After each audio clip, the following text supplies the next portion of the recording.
hiring is an expensive process. It costs about $2,000 to $8,000 to companies, and more than 20% hire leave their job within 2 months of hiring. So we have come up with a very simple and innovative solution with ACM, where if you are a hiring manager or recruiter at your company, you can share your open job positions with us, and we'll help you hire people that you need using our unique webinar series. So how does this exactly work? So every job position that you share with us, we are going to organize a webinar. In this webinar, either you or recruiter from your company or any senior person from your company is going to interact with your future candidates. Okay, and it's an opportunity for you guys to talk about job position, interview process, your company culture, what are the challenges and opportunities related to that job position. So in this way, candidates will be more informed before they apply to the job position. Okay, so if you have any open job position, you can reach out to me and I'll help you through the entire process. We'll post it on ACM, and then ACM members will be able to register for the webinar and we'll help you through this process. As I said at the beginning, this process is equally helpful for job seekers as well. So if you're looking for a job, all you have to do is to go to the ACM website, go to the industry positions tab, you'll be able to see all the job positions over there. And in this job position, you can directly interact with the hiring manager or recruiter by registering for webinar. And only ACM members can register for webinar. So if you're not an ACM member, you can sign it up on the website or you can sign it up for membership here. So unfortunately, the slide didn't work. So I'll hand over my contact information to you. So feel free to reach out to me if you're hiring or recruiting anyone. Thank you. Thanks. Thanks for your work. And here we have the Amazon supporting our food. And does Amazon have anybody here? Nobody? Okay, we just paid money, so we have half an hour here.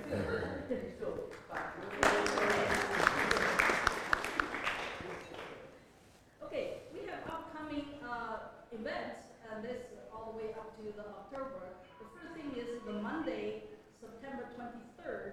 That's coming up on the next Monday, which is IEEE AI Symposium and AI the Next Decade. Now that is a one-day seminar, so they stop at about 5 p.m.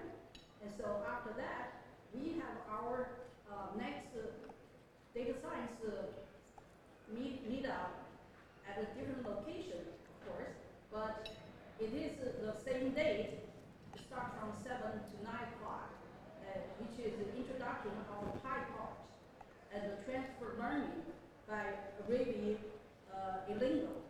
Now, he's the senior data scientist of Four-Home System, the new big team, I guess, to do a lot of the data science work around the world right now.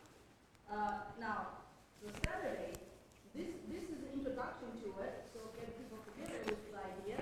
And then we hope to get more people into the one-day workshop to have a deep dive to really understand and able to use the tool to develop the project. Now that is, we give out a discount today, $50 member discount, and discount code is PY50 off. Now the next part is okay, October 8th to 11th. That's AI NextCon Developer Conference. Is on the in the Santa Clara Convention Center. We give our members 10% off with the code of SFACM. Now Wednesday, October 16th, that's our next month's this general meeting. We have Raise Your Facts, Making AI Works for the Enterprise by the Rima Akaragi. She is a newly crowned IBM fellow, director of IBM Watson Division. Monday is October 28th. that's our next month's data science meeting. It's a practical time series forecast and anomaly detection in Python, and by Dr. Ahmad Abdullah from eBay. And that meeting will be eBay too. So this is our Python data science learning with Python and plus transfer learning. Now, Did you want me to stand? yeah, you want to say something? Sure. So I imagine that a lot of people are interested in AI, deep learning, all kinds of same ball of wax there. It's a buzz, but it's not only a buzz. It's really taking over the industries and being used everywhere. Now, the speaker is from Flaw of Averages, and they've been doing some very interesting things with Internet of Things and collecting data from sensors and using machine learning to predict what the thing you're measuring is going to do. And they've actually been doing some things not only with what we would think of as a kind of a traditional, where you've got a big machine doing some of that, or a fast machine with video cards doing that, but they've also been experimenting with pushing out small code to the end, as far out as they can on the network. So they're doing a lot of very interesting things, and this gentleman is going to talk about PyTorch in particular, and transfer learning, where if you learn a bunch of things, you have a system learns a bunch of things, then you want to have a system that has something similar but different. You can transfer the learning without having to totally retrain the other system. Now, we're actually going to have a speaker here this coming Monday at Walmart Labs in Sunnyvale. And so look on our website or on our meetup page to see particulars for that. And so that will be a taste of this kind of thing, kind of an introduction to it. And then on the following Saturday, the 28th, we have the actual all-day hands-on seminar for that. And as Jan said, we have various discount codes. There's another discount code that was announced today, I think, which is Postgres, Postgres, for people who came to the conference. Anyone in this room could use it. All right. Hope to see you there. Thank you. Oh, I was wondering, how many people actually came from the Postgres conference? Is there anybody in this room? Oh, you do? Good. Anybody else? Okay.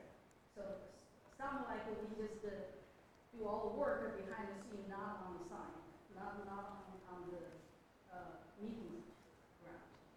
Okay, so we always looking for volunteers. And so we only start with a limited engagement. Volunteer can join for a monthly dinner on the first Wednesday of the month. That's normally in downtown Mountain View. It's a Chinese seafood restaurant. And actually, ACM, of course, paid us for that to keep us going. Now, the membership service, we need help at the registry desk, membership and back office support, and define member benefit promoting SFA ACM. We are also looking for publicity chair. Also, we do look for PES with Teacher's Aid, or TA, for the PyTorch. And speaker, Sam, please repeat audience questions for the video recording. And everybody on the floor, please keep your question to 30 seconds. Any announcements from the floor? And higher? You want to say anything? Well, I will say Lumina Decision Systems is... Okay, Lumina Decision Systems is a company, we make Analytica, the software you may have heard, and you may have seen Max Henry speak a while. We are looking for senior analysts, people who can build quantitative models and model real decision problems, and we're growing quick. So if you talk to you after.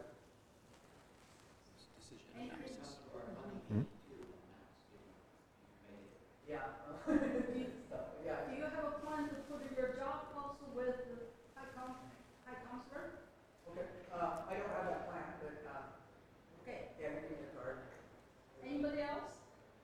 Anybody else want to publicize? Okay, let's go. Dr. Savage. Okay. I mean, Can I say a few things? yeah, I'll be honored to. Love to. Be honored to. So Dr. Savage is the author of the book, The Flaw of Averages, which has been read by, shoot, you know what? I don't know how many people have read it. I'm not sure anyone has read it. I don't You know. know what? We got a room full of really smart people here. We can figure this out, okay? So I want all you to just think about it. The book here, it's a popular book. It's been out for 8 or 9 years. How many people do you think have read this book? Okay, I know nobody here knows the answer, but just An average? just shout out. Yeah, just shout out your estimate. How many people do you think have read it? 20,000 people. 20,000. Some other people? Come on. Let's hear some more numbers. What's your best guess? 100,000? 2 million. I wish. All right. 1,000. 1,000. All right. So I'd say that's averaging about 500,000 people have read this book. So I'm ready to go now. Okay. So Dr. Savage is the author of The Flaw of Averages. It has been read by 500,000 people. And, I'm sure he's going to thank me afterwards for uncovering that number. Now you have a number, Sam.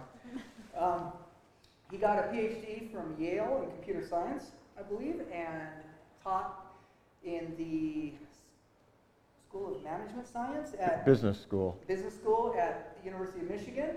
Chicago. Oh, at Chicago. University of Michigan is where my father and I both flunked out of. There we go. He flunked out of Michigan, then got a PhD from Yale, and then taught at the University of Chicago. I think he went to try to be a folk singer for a while, and race car driver and glider pilot. Finally came back to computer science and OR. He marketed one of the earliest linear programming packages that was on the market. And he has made a career out of trying to bring the use of probability and probability distributions to decision makers who don't have PhDs. And you might recognize, some of you who have been in statistics classes, you might recognize the name Savage. Does that sound familiar to anyone? What they used to do to me. Okay, well, his father, Leonard Jimmy Savage, is one of the major icons in statistics. If you've studied statistics, you may have heard of the Fisherian frequentist thread and the Savage subjective probability thread of statistics. His father is basically the father of subjective probability in the modern age. That's really the type of probability that has spurred the artificial intelligence use of probability and representations and inductive inference and Bayesian networks and stuff like that. So he grew up around that kind of culture with probabilities and, at the heels of Milton Friedman and Harry Markowitz and other Nobel Prize winners and stuff. So he's got probability in his blood. So, he also, when I met him about 10 years ago, he was consulting professor at Stanford in the School of Management Science and Engineering. Get that one right? You did, Okay. but now I'm in civil engineering. Okay, now he's in civil engineering, so yeah. So he's located there in Stanford, and he is the director of probabilitymanagement.org, which is a nonprofit that is aimed at bringing probability and the use of probability to decision makers of all stripes. So there you go. Hey, thank you. Okay. Okay, couple warnings here. This machine has had the blue screen of death a few times today, but I have my backup machine handy and it's all booted up. And also, we tested this out earlier and it worked.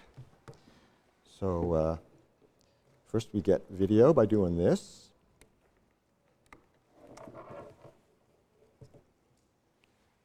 then I want to turn this on. Okay. Ooh, no, I don't. Where's the volume on this thing? Alex, Someone know how to adjust the volume on this? you turned it off already? You cannot. Okay. Oh, you can't adjust the volume? Oh, you know what? I'll use this. Just one second. Let us see if we can get my computer sound. That's kind of important.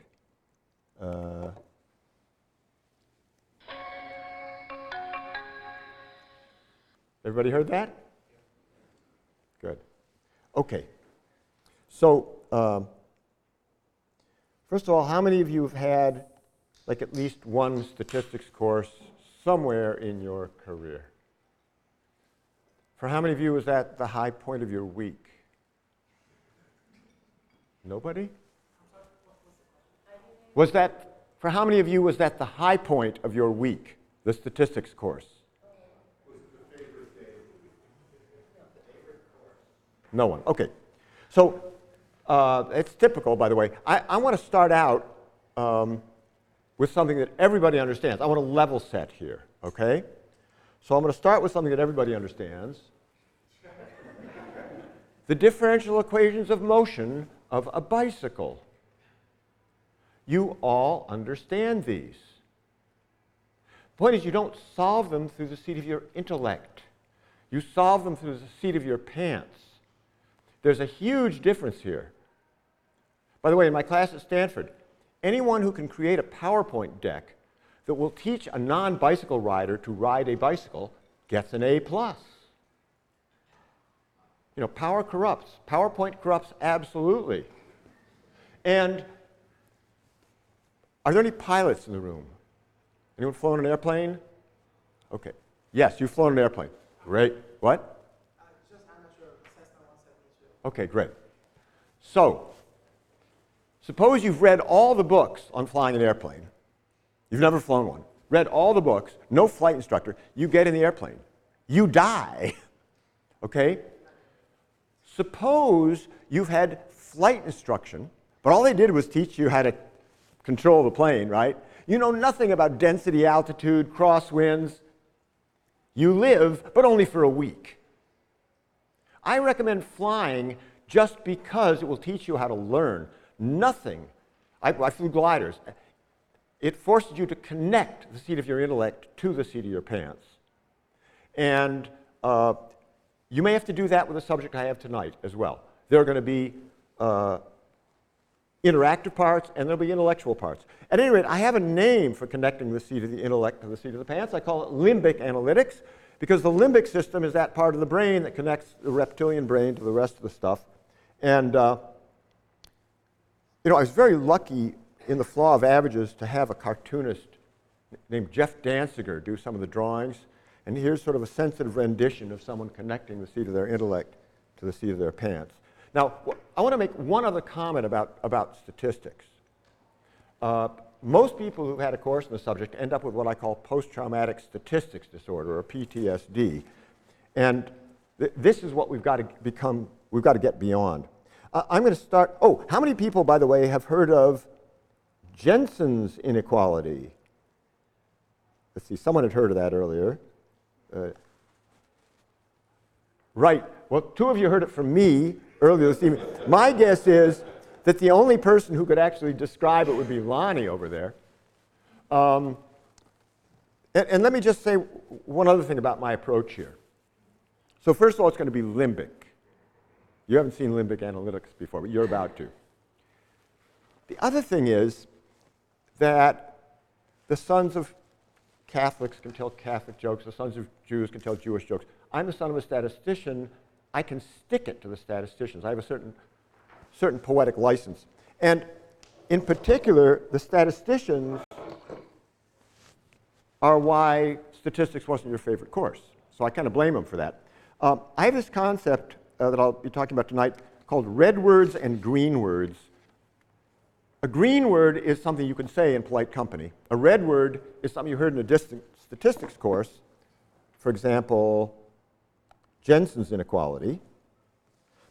And John Wiley, bless their hearts when they printed the book, printed all the red words in Dracula font. I thought that was a nice touch. But Jensen's inequality, so you can tell people you learned some math here tonight, is the flaw of averages, or the strong form. Let me quickly demonstrate what the flaw of averages is. So let's suppose you're building out some kind of website. There are 10 pages. The shopping cart page, the legal page, the About Us page, whatever they are. And because you want to get this project done fast, you have 10 separate teams working in parallel. You get it? And all we have to do is get all 10 pages done and we go live. I want to point something out. On average, each team will take 6 weeks. But if anyone's developed a website or done any other software development, you know there's a lot of uncertainty in any software development. But the average is 6 weeks for each team. So the boss comes in and says, hey, when do we go live? And you say, I don't know, boss, because I don't know how long team 1 will take or team 2. And the boss says, give me a number. That is the fork in the road to hell, by the way, right there. But what you might say is, would you settle for an average? What can the boss say? Okay, if it's the best you can do. Oh, but that's easy. Wait a minute. Each team is done in 6 weeks on average, so hey, on average we ought to be done about 6 weeks. Maybe a little more, maybe a little less, can't hold it to me. I mean, but come on, because there's uncertainty. But let's go with 6 weeks. Okay, so I have kind of a quick question for the crowd here. And I want to use poll anywhere for this. But let me show you the problem first. What is the chance that we finish this project in 6 weeks? I'm not telling you very much. I'm telling you there are 10 tasks. Each task averages 6 weeks, but they're all uncertain. What's the chance? What's that? You haven't said anything about the variance. I've said nothing about the variance. 1 in 10. And we hear a 1 to, wait a minute, no, but I'm going to do a scientific study. So what I'm going to do here, no, I'm going to do this now, okay? Because what I'm going to do is we're going to use poll anywhere. Now, you should be able to respond. Well, let's see, does it show? Okay. Do you see how to respond? You can either do it on your phone or go to pollev.com/savage. And this is for my personal edification here, because, well, you'll see we do not all have the same beliefs on this. Now, let's see. How do I tell if the results are coming in? So everybody needs to join first, 22333, text Savage to that number.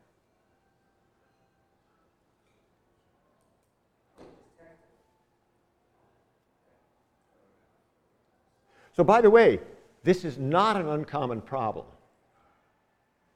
And past statistics indicates that people are pretty uncertain about it. Now, is this telling me how fast people are coming in? This is actually more trouble than it's worth. But the reason I want to do it this way is that I don't want people following others, right? I want to find out what people really think.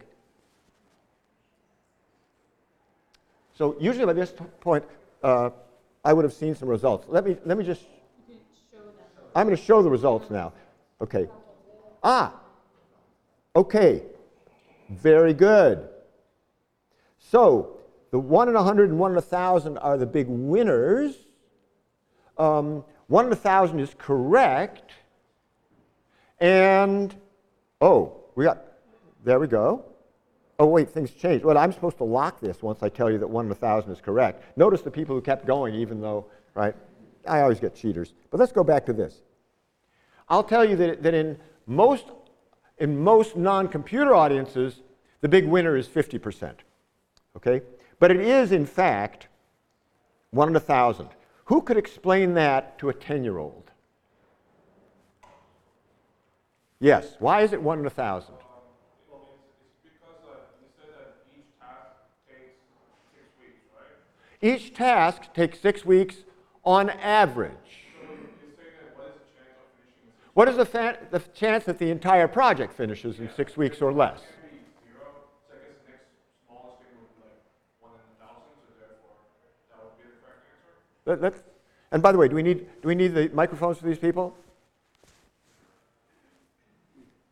Okay. So I'm looking for an explanation that a 10-year-old would understand that explains why this is roughly 1 in 1,000. What is the chance that none of them are late? Well, that's correct.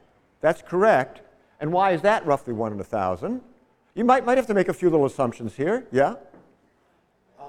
Each one has a 50% chance of success, therefore... Okay, hold on a second. Is I didn't say each one had a 50% chance of success, but start there, for God's sakes.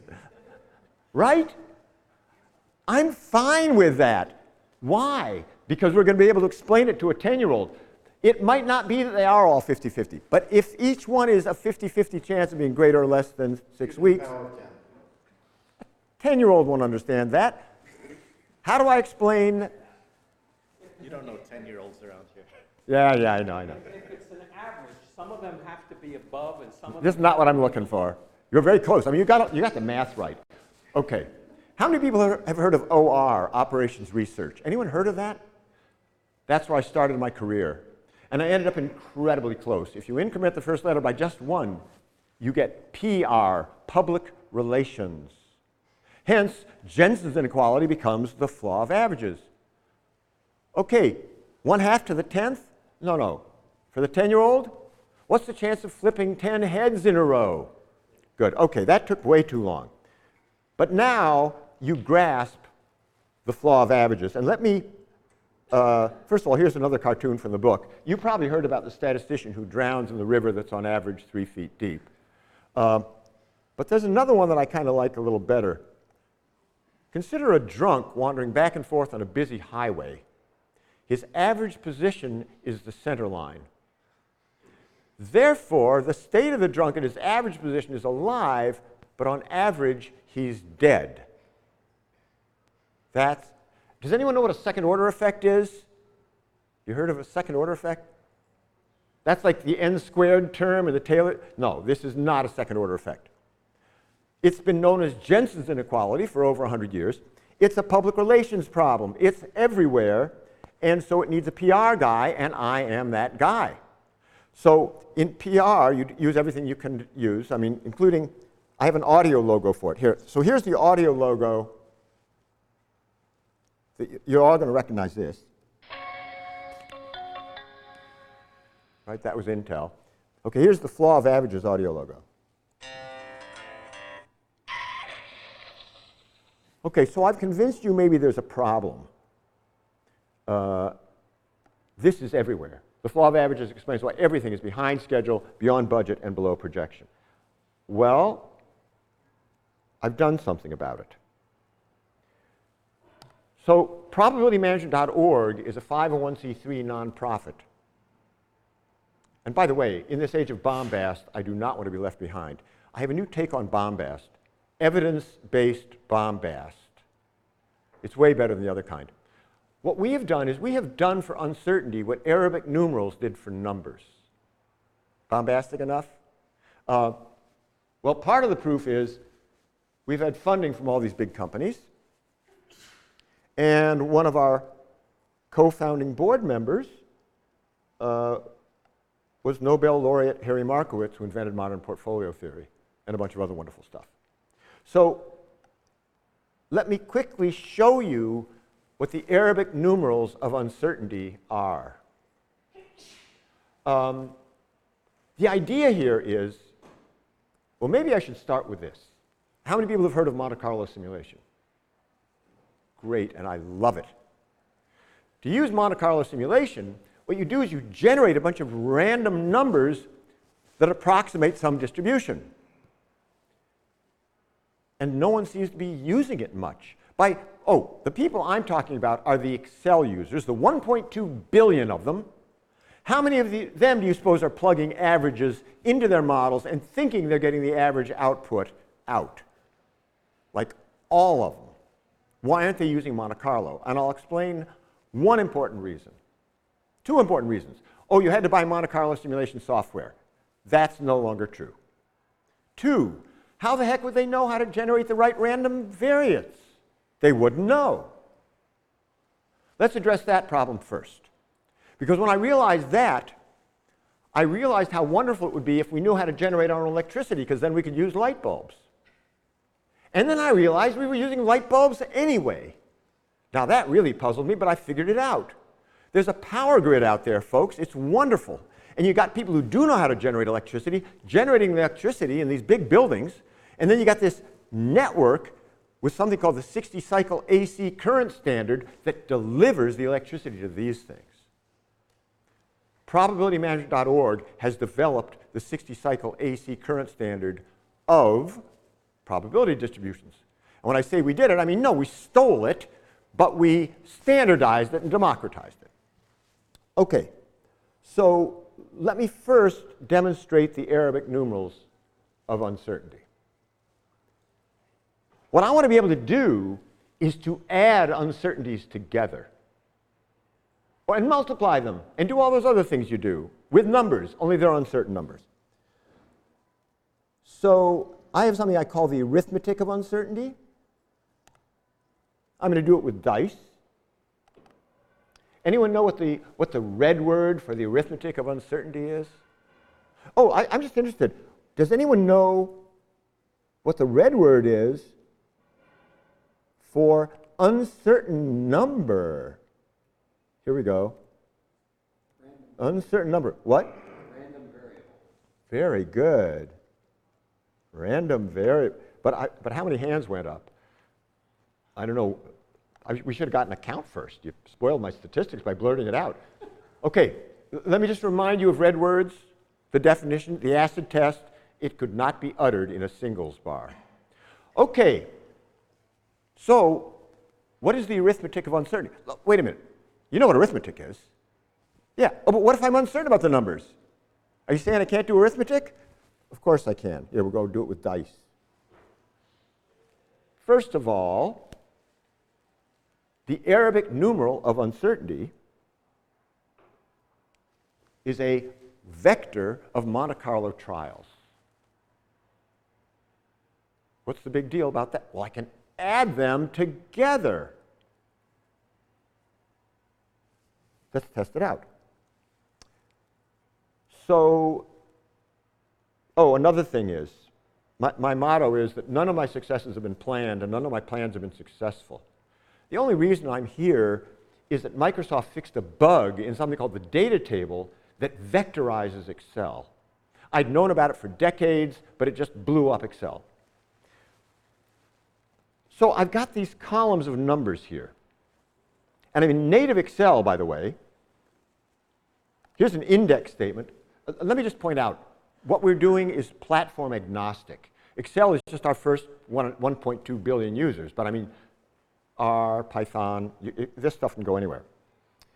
But here's an index statement pointing down into this array, right? So the first row is a 4, a 6, and a 5. The 9,765th row is 3 ones. How did I know that? It's just auditable data. Wait a minute. It's uncertainty as auditable data. There's a concept. And now the nifty thing is that I can roll the dice using something called the data table in Excel. How many people have heard of it? Data, just to show you that it really exists. Data, what if analysis, data table. Who's heard of it? Who's heard of vectorization in programming? You vectorize something? That's what the data table does. You don't have to need to know how it works, but what's going to happen is, on this back sheet here, when I point to one of these dice, like I point to that thing, Excel is going to run the numbers 1 through 10,000 through that cell D2 there, okay? Get out your stopwatch. Let's see how long this takes. On your mark, get set, go. Wait a minute. That was limbically fast. That was something I can ride like a bicycle. Well, that's the uncertainty of one die from 1 to 6 with equal probability, right? Now let's do the arithmetic of uncertainty. We'll add 2 dice. Now when I add 2 dice, and a lot of you know this, what's the smallest number I can get? A 2. What's the biggest number I can get? A 12. Do I get all the numbers from 2 to 12 with equal probability? Why not? The odds of getting a 2 is 1 in 12, and the odds of getting a 12 is 1 in 12, the odds of getting 7 is a lot. It's a lot. But let's find out how lot. Boom, like that. Right, it goes up in the middle. There are more ways to get a 7. By the way, we were talking about the most amazing theorem in mathematics, the central limit theorem. Does anyone know what happens when I add a 3rd die? The answer is it starts getting bell-shaped. Also, by the way, every keystroke is 10,000 trials, right? Who's heard of, you all heard of simulation? Who's heard of unsimulation? Here, watch this. Control Z minus 10,000 trials. How about this? How about multiplying 2 dice? Boom. Okay, that's native Excel doing 10,000 Monte Carlo trials per keystroke, which means it's doing it at limbic speeds. Oh, and the arrays now. The arrays. So I'm a public relations guy, remember that. So at least I knew I had to start. I need to name these things something you're all going to remember. You're never going to forget. And I knew I had to start with bit. How do you multiply 2 non-zero numbers and get 0 across your board? Oh, no. There are no zeros. We didn't get any zeros. We just got, it turns out when you roll two integers, it's very hard to roll a prime number. There are no ways to get a 14 when you multiply 2 dice together. I don't know how you do that. A 14, that's, oh, a 2 times a 7. Oh, but we don't have a 7 on the die. No, we're not going to get 14. No way to get 14 when you multiply 2 dice together. What is result 13 there? That's 13. You don't get any 13s. You get 12, get a bunch of 12s, get a bunch of 6s. I haven't memorized this distribution. But because I can get it in a split second, I don't do any of this stuff anymore. I just use my calculator and calculate distributions. Right? Okay, but let's get to the serious stuff, the public relations. What are we going to call this stuff? So obviously I had to start with bit and byte. And everybody know what a meme is? When you're designing memes, it's like designing a drug. You want it to fit into a receptor. The beautiful thing about heroin is it fits right into your endorphin receptor, right? So I need something that fits into your bit and byte receptor. I knew right off the bat that I needed SIP and slurp. Now, what would they stand for? That's the problem. I've learned from a friend at dictionary.com that when you run these things backwards like this, it's called a backronym. So SIP was pretty easy. Stochastic information packet. SLURP is tortured. Stochastic library unit with relationships preserved. But see, when you have uncertainties that are related to each other, like, I don't know, like we pick someone off the street and their height and their weight are both uncertain. Yeah, but they're related. Anyway, let's go back and apply this stuff now to our scheduling problem. So, oh, the first comment. Guess what? I have a library of SIPs. How about that? Well, where would those come from? We'll get that more into that in a minute, but let me give you one little clue about where they could come from. How about machine learning? What you're looking at here is actually a classification tree that we used at PG&E. I was doing work on their gas pipeline, and obviously they're worried about the risk, but they're also worried about the cost. And so this classification tree is dividing various pipe repair jobs up into classes, and each class has its own unique distribution of cost per foot. So that's one nice place to get distributions, is artificial intelligence and machine learning. So there's my little library. Now I go back to the project. Now the project, unfortunately, had a performance clause. That is to say, if we finish in more than 7 weeks, we're penalized $100,000 per week. Well, it's lucky we didn't say 6 weeks. So now, this is where the flaw of averages, or Jensen's inequality, comes into play. Oh, let me explain Jensen's inequality in math terms. If x is an uncertain number, and f of x is a function of x, then under what condition will f evaluated at the average of x equal the average of f? Do I need to say it again? I got a function of x. X is running around like this. I don't know what the hell it is. As it's doing that, the function is going up and down like this. Under what conditions will the average value of f be determined by plugging in the average value of x? A linear function. And who knows what linear means? And by the way, even if you know, I give you a 5 megabyte spreadsheet, is this linear? You can't tell. So when I say, remember the flaw of averages states that plans based on average assumptions are wrong on average.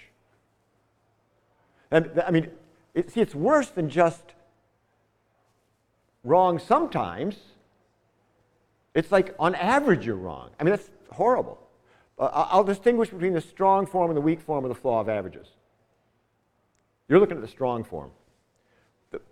The weak form is that when you hijack a 747 and ask for $1 billion and have one chance in 1,000 of getting away with it, the average take is $1 million. That is the right average. It's a terrible characterization of a hijacking. But in places like Somalia, where you can actually syndicate piracy, it turns out to be a pretty good business model. Sure, I'll take a 1,000th share in 1,000 pirate jobs, and you just rake the money in. Okay, but that's the weak form. The strong form is worse than hijacking a 747, because you're not even right on average. I mean, from a mathematical perspective, I won't. Okay, all right. But this is what I want you to look at. If I plug in all the averages over here, I'm done in 6 weeks with no penalty. Oh, but look, I can cycle through my library. That can happen, or that can happen, or that can happen, or that can happen, or that can happen. By the way, this is a very important part of limbic analytics. All the stuff I'm discussing here is easy to explain. The hard part is getting anyone to understand this stuff, especially the boss. But look what, if I do this, and I say to the boss, you can't plug in average, because look, if that could happen, or that could happen, or that could, and you see, this one is always equal to the longest of those. How the heck is that going to be 6 weeks? Seriously, a little of that animation and people really catch on. Okay, but now look what I want. I don't want the outputs when I stick in the average inputs. I want the average of these. Oh, and guess what? There they are, calculated by the data table right now. I've got those two arrays right there. Those are the output SIPs, right? So let's take a look. At what the average weeks to release is and the average penalty. You understand? That's what I want rather than the penalty of the average inputs. A small distinction, but a big difference. Oh, look at this. So if we plug in the averages, we're done in 6 weeks with no penalty. On average, it's 7.8 weeks with almost 87,000 in penalty.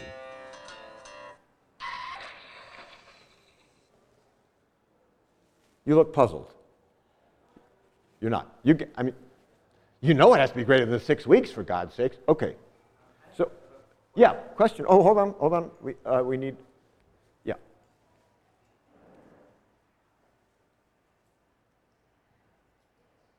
So are you getting these averages from the vectorization of the Monte Carlo simulation? And I mean, I guess what is the upper and lower limit of the 6-week average that you're putting in the input? Oh, well, so first of all, I used very unrealistic distributions here because it's just a demo model, right? Yeah, but I mean, in general, what would you be using to create the simulation? Oh, well, I take you back to machine learning. Exactly. Okay, but we'll get to that a little bit later. But let's now show how you would use such a model in practice. So we run back to the counterpart. We're getting killed, 86,000 in penalty. That's a disaster. So you run back to the counterparty and say, oh, please, please, pretty please, how about a $50,000 penalty? Would you do that for us? And they say, sure, we'd be happy to do that at 6,000, if you're done in 6 days, right? And now our penalty is 92,000. Oh, no. Quick, undo, undo. And you go back to them and say, oh, would you give us 8 days? They say, sure, we'll give you 8 days, but now the penalty is 150,000.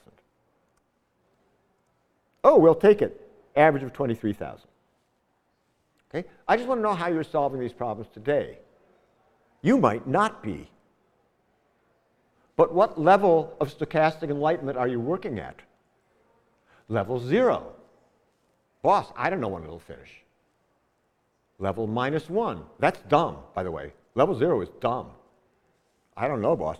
Level -1, dumber. Plug in the averages and say, oh, we'll finish then. Also known as accepted practice. Even accepted practice in our accounting standards. Smart. Simulate. Who has heard it said that a simulation is only as good as the data that goes into it? I'm about to disprove that. What's the last thing you do before you climb on a ladder to paint the side of your house?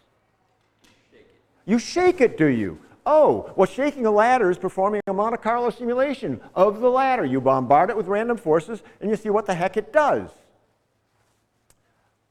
I hate to clue you in, folks, but the distribution of forces when you shake a ladder is nothing like the distribution when you climb on it. And all I want to know is, who's going to stop shaking ladders now that I've told you you've been using the wrong distribution your whole damn life? No, you're going to keep shaking ladders. With simulation, it's garbage in, insight out. I love simulation. Okay, now let's do one other example here. Well, first of all, let's talk about some real life examples. An important one, first of all, tell me where I am on time. Because I could go on for 8 hours. Seriously, I should be done by 8:30? Okay, I got lots of time. So let me do a real world example where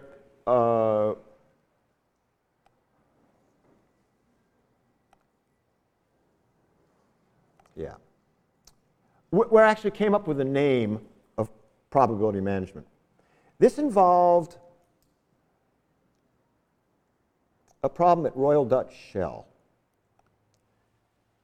Now, the other thing was, this was before the age of the data table. And so we had to do this by brute force. But here was Shell's problem. Shell was spending like $1.5 billion or something a year exploring for oil. And they had all these, they could simulate the daylights out of any oil exploration project. What they could not do was simulate their entire portfolio. Because how do you add probability distributions together? Well, it's very complicated. No, but not with SIPs. You have the SIPs, you just add the SIPs together. Does everybody understand that? If I take the SIPs, the two dice, I add the first two numbers together, I add the second two numbers together, I do it 10,000 times, there will be more 7s in there, right? How many remember Marshall McLuhan, the guy who invented PR? The medium is the message. Anyone remember that? No? Well, for us, the medium is the Monte Carlo. The data is the simulation. And when you add those two together, you're just doing vector arithmetic. Okay, so anyway, these folks had to choose a portfolio. And how many people have heard of modern portfolio theory, efficient frontiers, risk-return trade-offs? That's really what Harry Markowitz kind of invented in 1952. Every dot here is a portfolio. This axis is the risk axis. That axis is the expected profit axis. And if I look down here at these averages at the bottom, I see that ventures 4 and 4A have the highest averages. Right, maybe they're Nigeria. If I click on that, that's 1,000 Monte Carlo trials, and I discover there's like a 15% chance that this thing blows up politically. But they have the highest average. So I could pick both of these. This is a little bit like hijacking the 747. I get the absolute maximum risk. And if I'm only picking two of them, I get a very high return for just picking two of them. Well, the underlying, now we have a slurp that drives all this, has got the SIPs of each of the ventures, but the venture SIPs are driven by things like world oil price, gas price in region 1. Here's disruption in Nigeria. So Nigeria blows up on trial 11, and that runs over here and equates to losing our shirt in Nigeria. But we discover that, so if I invest in one Nigeria, I'm there. I could invest in venture 6, more return, but no more risk. But venture 5 turns out to be Norway. And Norway, if Nigeria blows up politically, Norway will dive in and fill that market somehow, in our setup. This was done for Shell execs at Cambridge University, a class for them. So I click on venture 5. Look, venture 5 in, 5 out. 5 is a hedge, right? You see the risk go down and the return go up. But I can, I should point out, the yellow dots are beyond budget. Now this is a nice way to sort of think of limbic analytics. Oh, you mean if I increased my budget, there'd be fewer yellow dots? Yes. Undo. That's our budget. And the blue line is the Pareto optimal or efficient frontier. And so I can click right there, click, and it says, oh, then you want this portfolio. Oh, that's too rich for your blood? Click down here. Now, what I want to point out is that the people, this is not the real model. The real model had 100 projects in it. The people using that model at Shell were 2 steps below the CEO. There was a CEO, director of exploration development, and then director of exploration. He was one of the people with his fingers on the mouse. That's important. If you want your work to be used, wouldn't you like it to be used by someone who's making decisions? But that's the beauty of at least an Excel dashboard. You're not going to do all the underlying calculations in Excel, but at least if you have a dashboard, or in JavaScript on the web, that'll do. But do something that engages the decision maker limbically. Okay, let me give you one other example here. So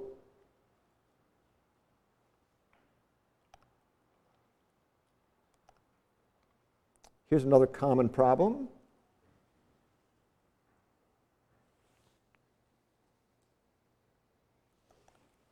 All right.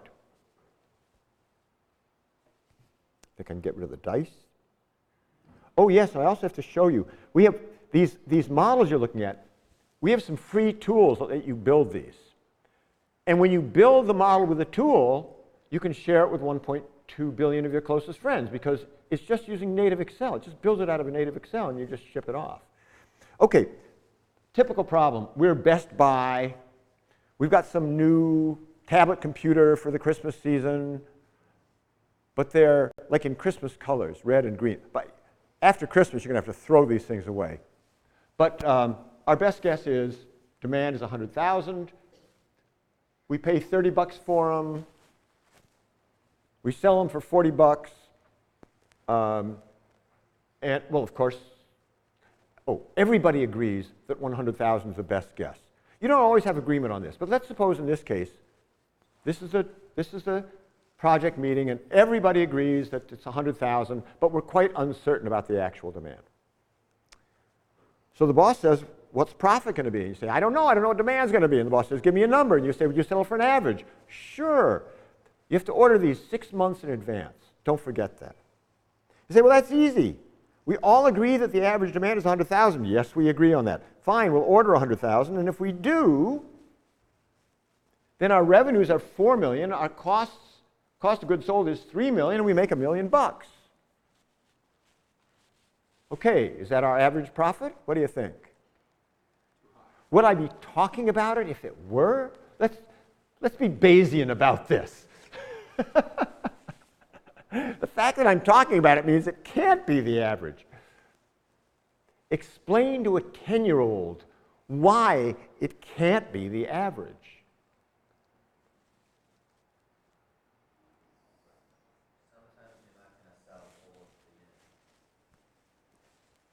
Okay, I'll repeat it. Say again. Sometimes you're not going to sell the 100,000, so it can't be the average. If you don't even once, your average drops. So he says, if on even one trial it drops below 100,000, my average won't be 1 million. But why not?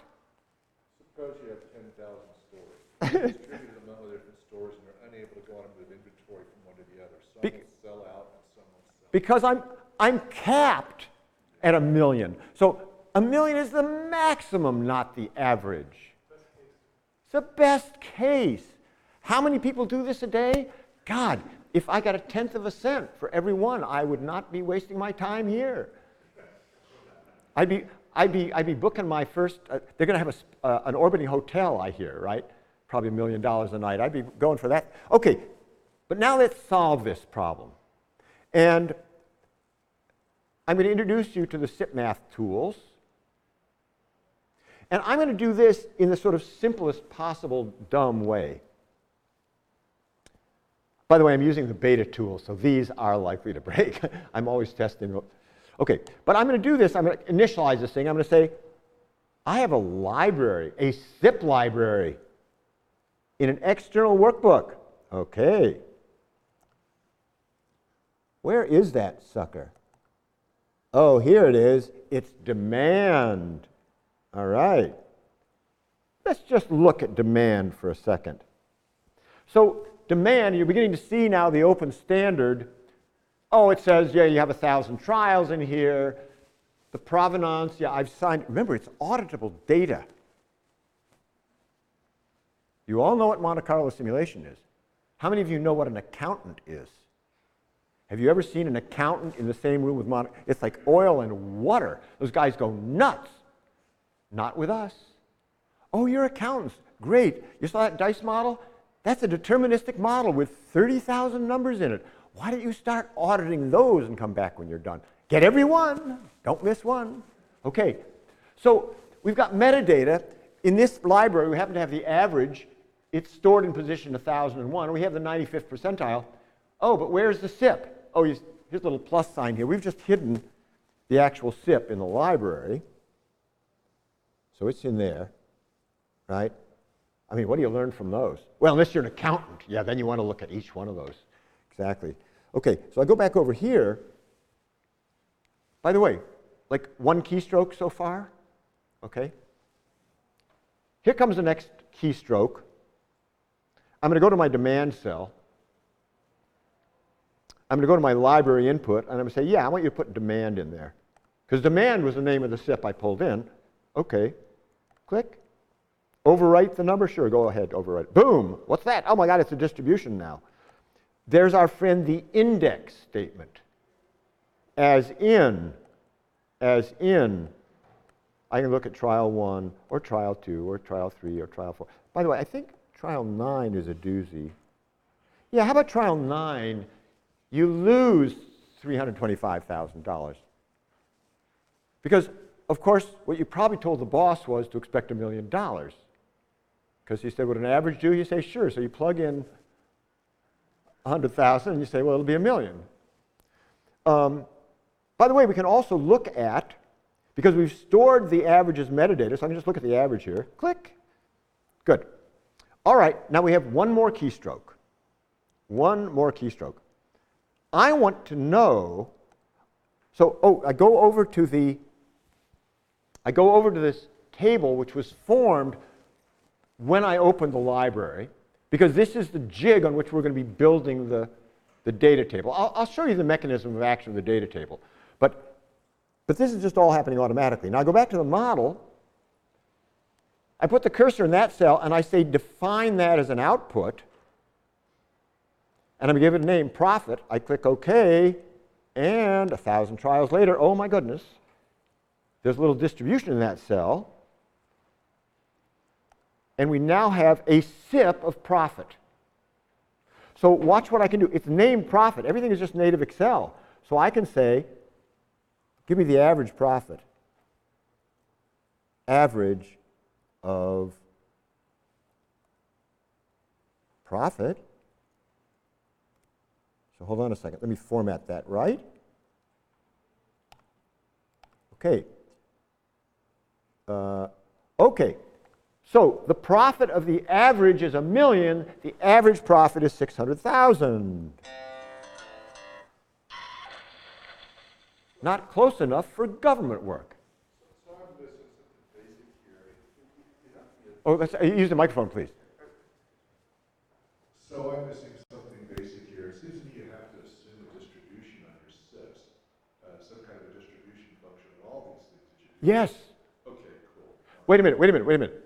You have to assume that the guy generating the electricity that comes out of your wall socket is going to run your vacuum cleaner.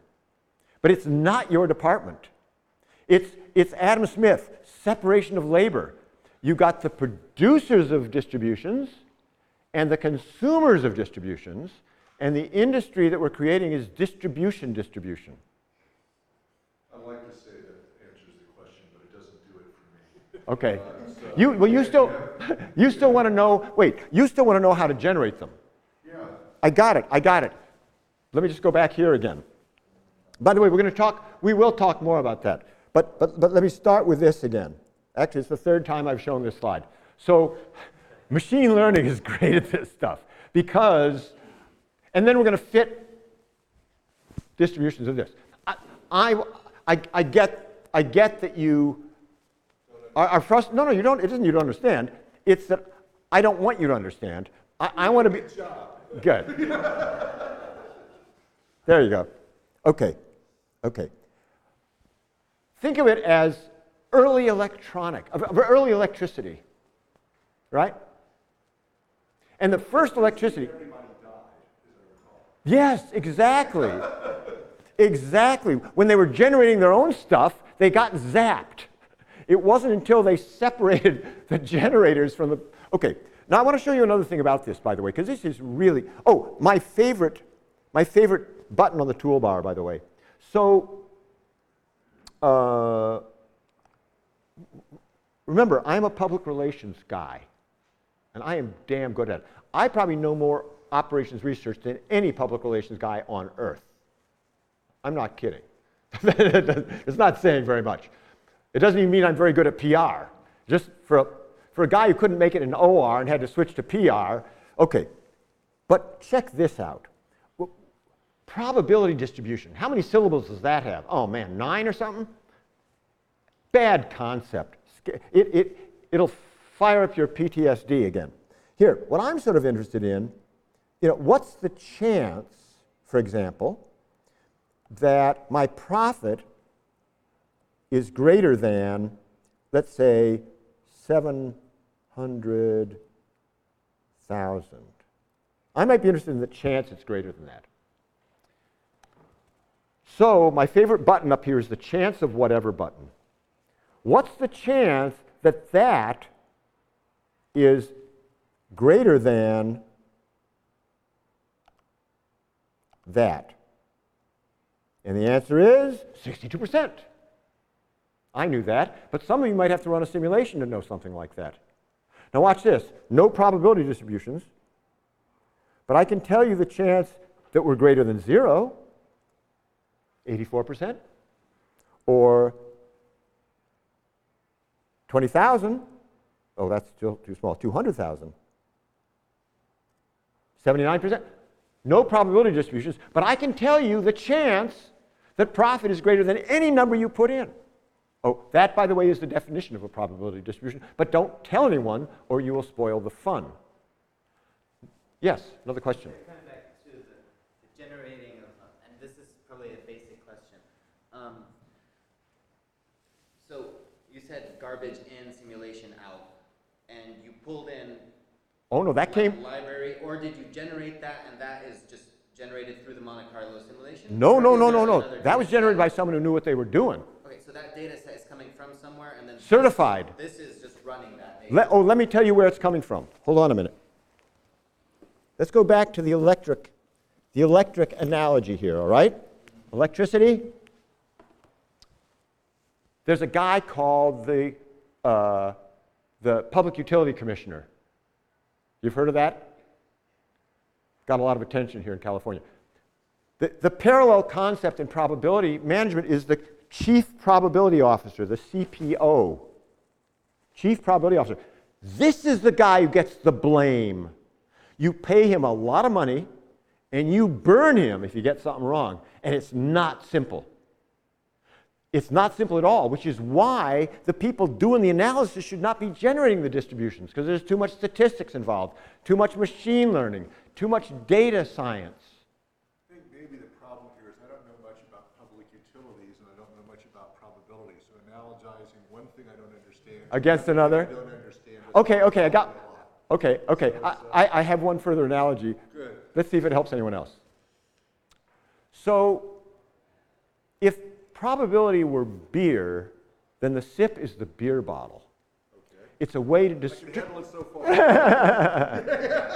But, you know, and when I tell people, because I get exactly this question, oh, well, how did you generate the distribution? It's a little bit like I've shown everybody the beer bottle, and they say, oh, and what kind of beer? How do you make the beer? I'm saying, you can put camel piss in a beer bottle. You just can't sell it as beer. The guy who makes the beer bottle, I don't care what you put in it. Okay? But I can't wait to get there because we've got guys working with us who have made strides in how to fit the distributions. And because there's so much inquiry, let me move to that very quickly. I'm going to do just one more thing here, okay? And that is, and it's Bob, right? Sure. I have your card, but it's Bill. Start with a B. Yeah. And you pointed out why we were hosed here, because it's like a maximum, you know, okay, exactly. So Sam? Yeah. Could I interject something? I mean, just watching, I think I might see the gap here. So one of the visions here is that in an organization, there could be a library of distributions that belongs to the organization. This is like some intellectual capital. No, not there could be, there should be, please. And so now you, as a decision maker, you recognize that you need to use uncertainty, but you don't necessarily have to have the sort of expertise to estimate some of these hard quantities. So you might want to figure out how to stock your shelves, but you don't really have the expertise to figure out what the demand is for your company. But luckily somebody else in the company specializes in that, and this library of distributions, and Sam calls them SIPs and slurps, is available to you to use so that you can put together your own analysis by making use of this intellectual property that your company has put together in the form of these prepackaged distributions. Is that what you're, hold on. Yeah. Is that what you're saying? Completely. Okay. And by the way, Lonnie said, you the decision maker, and I say, and you the data scientist is the guy who's building that library. Right? So data science can build that thing for you. Yeah? So then you're building the simulation based on the data in the library. Yes. Which is your Yes. Okay. Yes. I could see that. Okay, good. Okay, so now, but watch this. I want to go back to the decision making. Okay, so look, we all agreed we got hosed here because that's the maximum, you bozos. Okay, well, wait a minute. Maybe we should have ordered more. Maybe 100,000 wasn't enough. I mean, look, what do I mean by should? I mean, let's maximize our average profit here. Our average profit is 600,000. That's not close enough for government work. If you thought it was a million, for God's sakes. Okay, how many people think we should order more? It's easy to do, isn't it?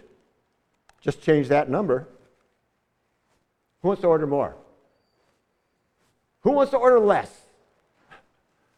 Who wants to stand still where we are? Okay, fine. Let's start with more. So we'll plug in 120,000, for example. Our profit, look, here, limbic analytics. Undo, redo. Bill, you still want to do that? No, you don't want to do that. Okay, limbic analytics. I want you to think Jurassic Park in the scene where Jeff Goldblum is waving the flashlight in front of the Tyrannosaurus. You remember that scene? Yeah. Undo, redo. Control Y, Control Z. Okay, now let's try ordering less. 80,000. Ooh, 679,000. The right answer to this question is, you don't know, you shouldn't do it in your head. I myself wrote this problem for my textbook, and I wrote it thinking you should order more. And when I ordered more and the simulation said I got a lower profit, I said, what's wrong with my simulation? I did not say, what's wrong with my head? We never say that. But now I know. I don't try to do this stuff in my head anymore. Okay, let's talk a little bit about where the distributions come from. This is so important. So, this is one place. Distributions come from forecasts. Who's done forecasting? Every forecast known to man produces a distribution. And let me show you how it works. All different ways, but they all arrive at a distribution. So in this case, I've got an upper and lower 95% confidence interval. I'm going to model a normal distribution, and this is what happens.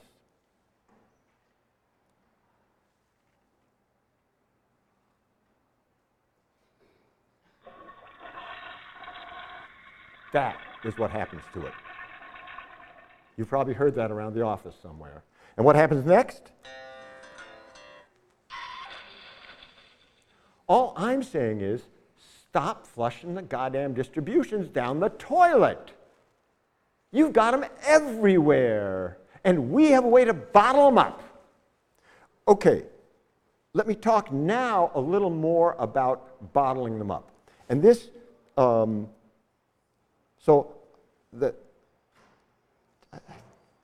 yeah, just a sec. I got to say one more thing. If you think there's something deep here, you're on the wrong track. There's nothing new here. Was the smartphone new? It was not new. There were computers, there were touchscreens, and there were cell phones for decades.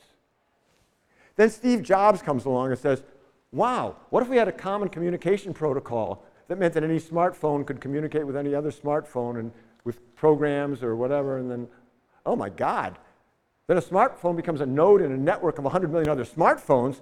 That's what was new. Were there vectors before me? Absolutely. Was there Monte Carlo? Absolutely. Were there even things that I would have called SIPs? Oh, absolutely. I stole them from stochastic optimization. It's nothing new. It's just standardized. It's like the first railroads. You'd have a little 2-foot gauge track going up into the forest. And you've got the 3-gauge track going to the coal mine. And, oh, make all the tracks the same size? Oh, that's ingenious. No, it's moronic not to, actually. Okay, so this is not my work. This is a really bright guy that Lonnie and I both know named Tom Keelan, who's invented a new way to fit distributions. So just at a time when I want to get into the beer business, he's figured out how to brew this stuff. It's a really beautiful idea. How many people know what Taylor series are? It's like a polynomial that will fit any function. These things will fit virtually any distribution. Any known distribution, any continuous one. Oh, any unknown continuous distribution. And they're computationally elegant. When you start fitting distributions, each one is its own hassle, and you've got, I don't want to go into it. You have to be an expert in one of these distributions. This thing is like almost one size fits all. So it can be unbounded or semi-bounded or bounded. You'll see what that means. Early on in this process, when he started showing me these things, which are called metalogs, I had an idea for solving an unsolved problem. And I suggested how we could do this. IID means identical independent distributions. And it turns out that there was no closed form for summing up identical log normal distributions. And I sort of showed him how to do this, thinking he never would. I thought I'd get rid of him because my approach, I didn't see how it would work, but I knew what direction to head in. And I feel a little bit like the guy who suggests that someone else climb Half Dome without ropes and pitons, and then after they do it, I'm going to take as much credit as I can. I am extremely proud that I'm getting my name on the paper, with Lonnie, as a matter of fact. Well, Lonnie did some heavy lifting too, but I pointed out Half Dome to everybody. Okay, but wait a minute. Tom's work is so elegant, and he did just such a beautiful job on this. And I started thinking, wow, if I can solve this, the first unsolved problem I ask of it, well, let's look at this. Could it fit a normal distribution? And again, it's like Taylor's series. 2, 4, 6, 8, 10 terms. Okay, look at this. How well does it fit? Their own mothers couldn't tell them apart. How about this one, a log normal? 2, 4, 6, 8, 10 terms. How about this? I don't even know what the heck this is for. But their own mothers couldn't tell them apart. How about this one? It's bounded at both ends. Fits perfectly. Well, it's hard to appreciate this, but this is a single family of formulas that fits every continuous distribution, basically. And Lonnie's implemented it already in Analytica, and we've implemented it in the SIP-math tools. Okay. It can also fit virtually any unknown distribution. So for example, I'm doing on time. Oh yeah. For example, Tom is a fly fisherman. And you are looking at a steelhead trout, a relative of the salmon. They are related, with a similar life progression. They're born upstream. They swim down to the ocean to feed, and they come back to spawn. The difference between steelhead and salmon is that sex kills salmon. It doesn't kill steelhead. And what that means is that when you look at the distribution of weights of steelhead, and here Tom is fitting like up to a 10-term metal, it looks bimodal.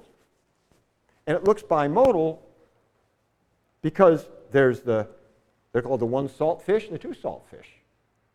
Now, if someone showed this to me, in fact, when he showed it to me, my first inclination would be, well, yes, you can overfit a polynomial to anything. And so I'm going to prove to you in a second that this is not overfit. But because that should be your first response. Oh, yeah, there really aren't two modes there. Okay, now, computationally elegant. The thing computes incredibly fast. With other distributions, you have to do some kind of nonlinear optimization. This thing just involves a quick matrix inversion. It's like a least squares fit, so it's extremely fast. And so what you're looking at here is 3 metalogs that drive each other. They are daisy-chained together. And we got the weight, the length, and the girth of the steelhead. The red dots are the actual steelhead data, and the blue dots are simulated steelhead that fit the same cockamamie, nonlinear, whatever the heck it is. And now I just want to quick prove that that was not an overfitting in the fish weight. How many people know what bootstrapping means? So bootstrapping is a wonderful, wonderful general technique that can be applied to anything practically. I'm doing some machine learning on something or other, and I grab a bunch of data, and it identifies something as the letter A. Fine. Now what I do is, I had, say, 10,000 data points. Now I just throw all the data points in a bucket, pull out another set that's random and different, right? But from the same data set. See if it still identifies it as an A. Right, so in other words, it's take whatever data you have, don't use it all, and randomly draw samples to see how robust your machine learning algorithm is or whatever it is you're doing. Oh, well, what's happening here is I'm randomly sampling the data. The yellow is the original, but every time I sample it, I get 2 modes. The bimodal distribution is not overfitting. If it can survive bootstrapping, right? This is like shaking the ladder with a shaking ladder on it or something. I don't know. But OK. Now, one other thing I want to show you here. The tools. Ooh, didn't mean to do that. Oh, cancel that. Open the wrong Excel. I hope that doesn't shut me down. Please stop. OK. What's that? 5 minutes, yeah. So I want to take us back to Excel. And now again, the format, we have an Excel format for the files, but XML, comma-separated values, JSON, absolutely cross-platform. But I just want to show you the Excel tool here. So I'm going to simulate something like equals rand squared. And let me blow that up. So rand is like a spinner that goes between 0 and 1. When I square it, I don't know what the heck you get, but I'm about to find out. So I go up here and I say simulate, but this time we're going to run them internally. It pops the data table on here. And then I go here and I say define that as an output. I'll just give it the name test. And then I click that, and 1,000 trials later, oh, there's that little sparkline graph. I could also click on that, and I could go over here and make a big one, a big graph like that. But because this has the range name of test, I can apply any Excel math to it. So let's look at the 90th percentile, 90%, and then equal percentile test, comma, 90, and there's the 90th percentile. The tools are available out here. Oh, models, if you want to look at models, we have tons of models. Oh, that's, yeah, tons of models, including the shell model down there. One of the things, if you're interested in how this is applied, you'll notice that our logo is probability management summing uncertainty.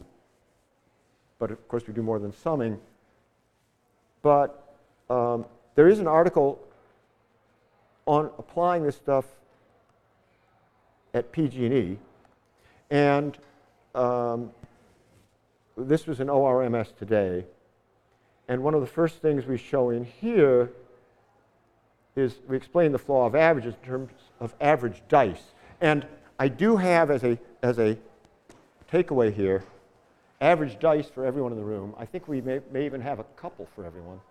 So the average dice are not much good for playing Monopoly, but they don't take up much room. So here we go. Everyone can take a couple of these. And if anyone is interested in what we're doing, right, data science folks, here, I'll take a few over here. Any data science folks who are interested in exploring the extraction of distributions from machine learning, take 2 of these, by the way, because if you flip 2 of them and count up the dots, there are 3.5 dots, you will get 7, which is the correct average for 2 dice. And that kind of proves that averages are additive. Here you go. Okay, so now questions. I know I kind of blasted you with a fire hose here, and thank you for asking questions during the talk.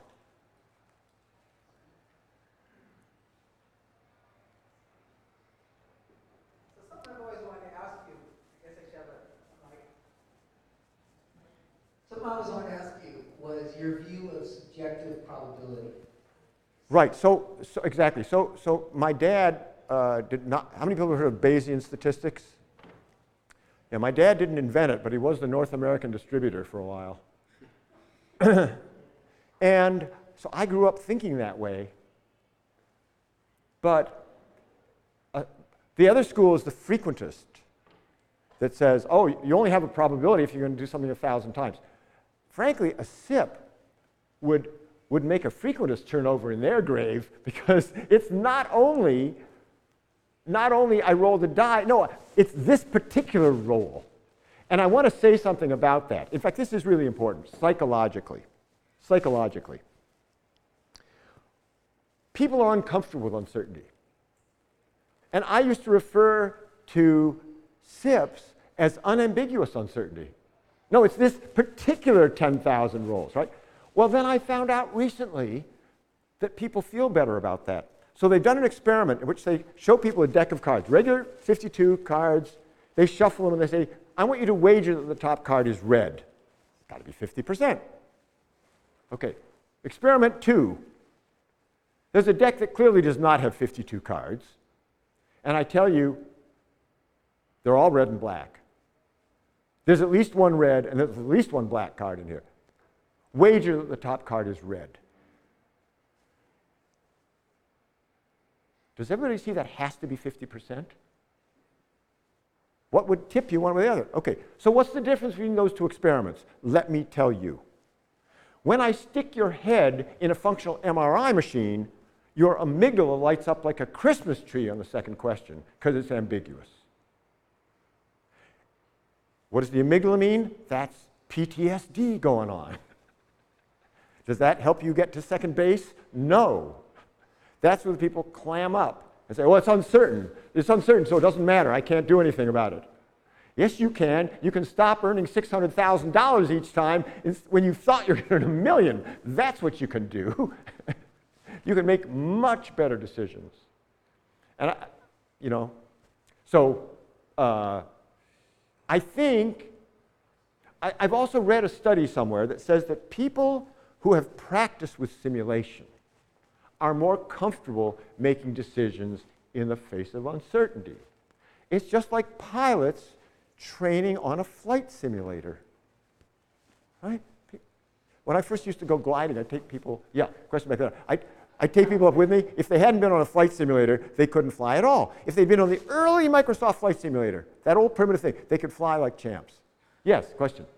You have this SIPs in a model, is really nice, and that's based on the customer data, isn't it? Say again? In PG&E case, you have electrical demand is by customer. Yes. And you have the data completely. You have the SIP. So for that SIP, how long, what's the time frame typically you collect the data? Like 1 year, 2 years? Oh, you see, Yeah. Did you see? you're asking, you're asking me how to make beer. You're asking me about the distributions again. I am just the messenger. But you have the data. You have the data already. You have a real distribution without. Right, but I mean, is it stationary? Is it autocorrelated? I mean, all these discussions, have there been global changes in the economy? You can't just number crunch. I mean, the thing about machine learning is it can look at so many different things. It looks at the date, it looks at the temperature. Yeah, that's my second question exactly. So in that your SIPs, you have distribution. How that distribution you see through the year change? For example, is that how stable this year, the last year compared to the year before? Sure, okay. So I don't care whether it's stable or not. What I want you to do is go to the cloud and get the SIP from this afternoon, because it's always being updated. The SIP you want to use is not one on my computer, but one on your corporate cloud that the data scientists update every hour or every week or every year or however often they deem that it should be updated. You need to be using some reasonably stable data, isn't it? Then you have a reasonably distribution and how the It might not be stable, but then you better know that. Then your whole prediction or your estimate may not be stable. Listen, arithmetic itself does not work if the numbers are completely wrong. But with simulation, close counts. I don't need to know the exact distribution of the finish times of those web pages to know that I only have one chance in 1,000 of finishing in 6 weeks. I don't have to know the exact distribution of the drunk in the highway to know that he's dead. I understand, but the specific like a PG&E case. Yeah. You can use PG&E as a case. You have exact data. You have last year what's the situation, and what's reasonably estimated from past change. You can estimate how stable your data is. You don't need to really model. You already have the data. There's no model. Well, no, because there's a model to estimate how stable it is. Like you may be using an exponential smoothing model or an ARIMA model. These are models that look at changes over time and determine the stability of the data. But it's all part of data science. Pardon me?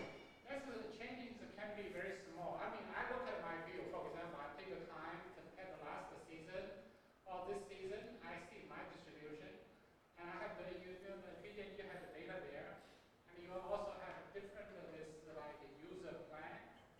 I think the data is there, and how to use mining the data from power point of view, use the kilowatts hour, and also the pricing differently. Then you can forecast based on history data for the profit. This is very important stuff you're talking about. And when you accomplish it, yeah. How much the change will be what typically in the history one? You have this. It's going to change, though. We know, for example, that climate change is making things go up, right? So you know that your consumption is going to change from year to year. So you have to change the model. You have to change it. So we were looking actually at making a business out of this, and we've dabbled in this a little bit. So in the energy sector, there are future projections of things like the price of oil in 5 years and the price of natural gas in 5 years. And to make good decisions, should you build a refinery plant? Should you invest in an export plant? Things like this, billion-dollar decisions. You'd like to have very good estimates of these things.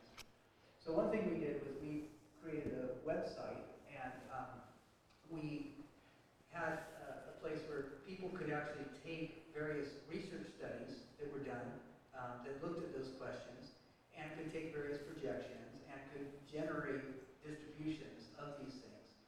And we were looking at making these distributions available to organizations who needed to make these kind of decisions, but found those kind of problems very hard to get. The government's ADO organization puts out forecasts for these things, but they don't include uncertainty around them and stuff. So there is a business to be had in actually providing distributions based on meaningful information that other people can use. And Sam is saying, in order to change the culture so people could make use of this uncertain information, we need to see that these things are available, and then even people who aren't real technical as far as generating the distributions don't need to be real technical to use them in real models. Oh, I just have one other thing to show here. I'm taking you off to a website that Bridget's husband discovered that in real time gives you the distribution of future soybean and corn prices. And it does it using something called a Black-Scholes analysis. And Lonnie, I don't even know if you've seen this.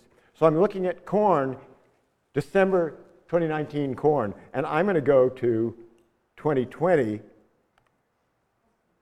and I'm going to go to soybeans, and notice every time I do anything, I get a new distribution. And this is based off of the prices of commodity futures.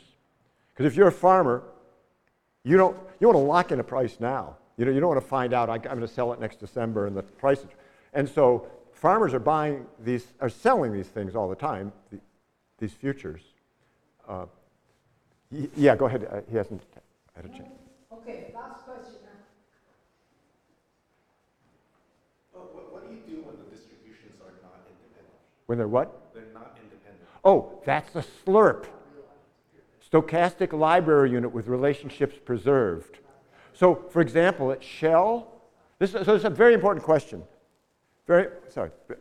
Yeah, I'm already mic. Very important question. Distributions that are interrelated, right? So at Royal Dutch Shell, all the exploration projects depend on the price of oil. So you generate a SIP of the price of oil, then you send it to all the reservoir engineers. They run their own simulations, but all on the same SIP of oil. So in trial 1, every model has a $50 a barrel. Trial 2, they're all at 40 a barrel. Got it? But it's a very good question, and that's where the word SLURP comes from. Stochastic library unit with relationships preserved. So thank God it was a problem, or there wouldn't have been any reason for the word SLURP. Okay. If any more questions, could you please stay behind a little bit? Sure. Because people can Oh yeah, absolutely. have more discussion. Absolutely. Okay, thanks for everybody, and